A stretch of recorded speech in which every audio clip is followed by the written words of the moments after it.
Hi, my name's RJ Wiechecki. I am the Philosopher Poet, and I would like to introduce you to my first video on this channel, The Philosopher Poet. On The Philosopher Poet, we're going to be discussing things like philosophy and poetry and how weird things like dreams and space and dimensions and all different kinds of things like that operate, but doing it through the medium of poetry. So, just to give you a flair of what I do, I have a piece that I wrote very early on that was called Cartography that I'd like to share with you guys. So let me just grab this one moment. Alright, here we go. Cartography.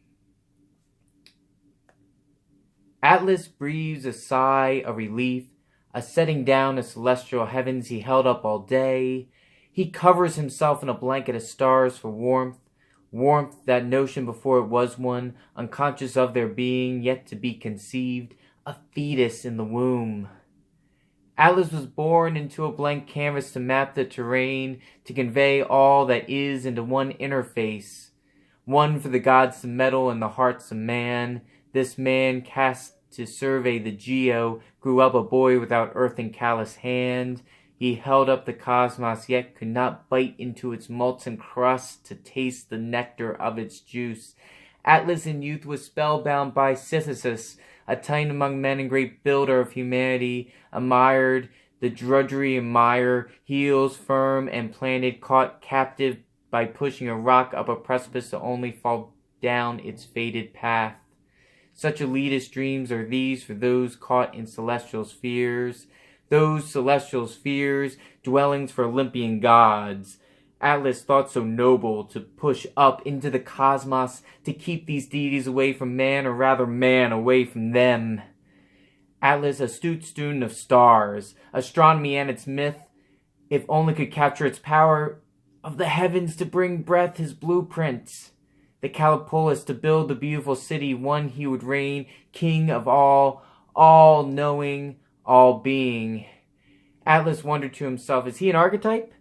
An imagination of one in a child's eye, reaching for the stars above, holding them in their place. Atlas entered the playground by which his steely eyes could roam. His hands reached out. They traced the orbs from the sky into patterns of constellations on the ground, standing now above the heavens with all that laid at his feet. With the power of Medusa, he cast reflection, turning stars into marble stelae. Atlas tricked Medusa one more time. This time, instead of making her eyes wander to the night sky in wonder and question, he held up and cast a series of mirrors on himself. He dressed in royal garb, king of Atlantis, soon to make his mark on clay and water. A potter to geoengineer the terrain by which he would reign. He would be a just king over both God and man. Atlas cast his marble for game and sport into constellations. He rebelled against the gods which tutored him on the cosmos. He was not the statue they etched, but his marvel had power to move both man and God, to rule terrain through map. And there he cast.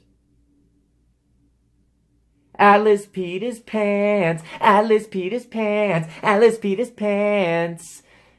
Atlas felt the warmth of urine, that all too human fluid, turned cold into rage, swallowing up all of Atlantis by its waters. How dare Sisyphus say such truth to mortal souls? Atlas now understood his teacher's rage when Sisyphus mocked them in the classroom. Atlas pushed Sisyphus down the hill from which he came, and his wrath brought forth fist full of plummeting orbits at his remains. But Sisyphus persisted. Atlas peed his pants, Atlas peed his pants, Atlas peed his pants. Other demigods began to chant. Medusa, his only friend left, cast her eyes on Atlas, turning him into stone. Unable to move, time stood still, but so did he. This warmth he felt so conscious, thus unbearable, thus so naked, thus Cupid peeing at a public town park, with children laughing at him. The fountain poured out, but the boys stood still.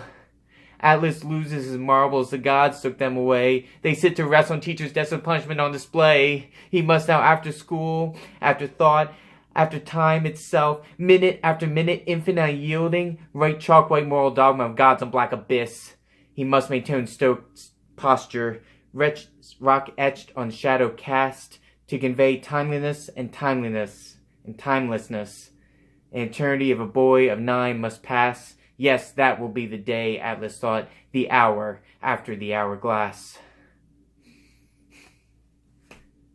So, in this story that I just shared with you, Atlas is a character that is archetypal, right? That he has to hold up the world, right? Hold up the world, make sure that it's being held up, and that's something that usually is a male kind of archetypal responsibility, is that, you're keeping the world up and running. There are female versions of that as well. Mother Earth, keeping everything at bay. But in this particular story, it's image, right? It's a child that's trying to convey the sense of being a man, but isn't quite getting there yet, right? So in lieu of that, he's creating an image, right, through the stars, right? That is just a mere marble game, but is pretending to be in this make-believe world where he is more in charge than he is. And then he has this really embarrassing moment where he pisses his pants, right? And in that moment, he has to, you think about stars, right? Stars, they have rain coming down, right? You have Aquarius, the god of rain, that is the cupbearer, and he's pouring the water, and it's seeping through the earth, and it's almost a way of mercy, right? But in this case, the water coming out is not mercy. It's actually something that is almost too human, or that God should not be pertaining. And sometimes we can feel within our own selves this sense that no, that's not me, that's not, that's ungodly, as we sometimes say in colloquial English. That's ungodly to do this, or especially in religious cultures. If you're atheist, well, that's up to you. With that being said, Atlas goes through this process where he is trying to identify himself, and the thing he identifies himself is with a mythological creature, right, or deity. And he does it with other people as well, so he's projecting onto them, right, this idealization. And idealizations aren't necessarily a bad thing. We tell kids stories as kids, or stories to our children, make sure that they have these experiences that they can tie in themselves to help develop their personality and character. And I would say it's probably a positive thing. But at some point, there's a twist where the character, instead of realizing humanity or humility as a result, he ends up attacking somebody else. And he attacks, Sisyphus attacks him as well. So it goes both ways. And that's usually something that usually happens with male confrontations. Medusa just kind of like, she's over there. She's not doing anything. Anyways, but I wrote it kind of in the viewpoint of a child, right? And sometimes adults can act as children as well. But anyways, with that being said, this is my first video. Just want to share with you guys.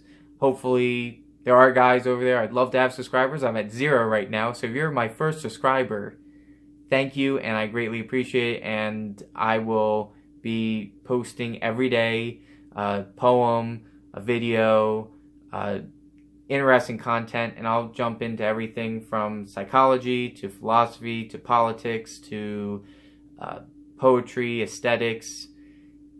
It's going to be a wonderful show. Looking forward to having you guys tag on board. Subscribe down below, hit the bell, and I look forward to seeing you guys soon. Alright, take care. Bye-bye. Wait, you haven't left yet? What's wrong with you? Why haven't you left yet? Please leave. Find something better to do with your life. Please. Or watch the next video that's going to be posted here shortly tomorrow. Just wait like 24 hours. Make sure you breathe between that time. Breathing is a good thing. If you don't breathe, then, I could have you subscribe, but you won't be able to watch the videos because you'll be dead. And that would really suck. Because, I heard on Yelp that dying really sucks. So make sure you subscribe. And, yeah. Alright, bye.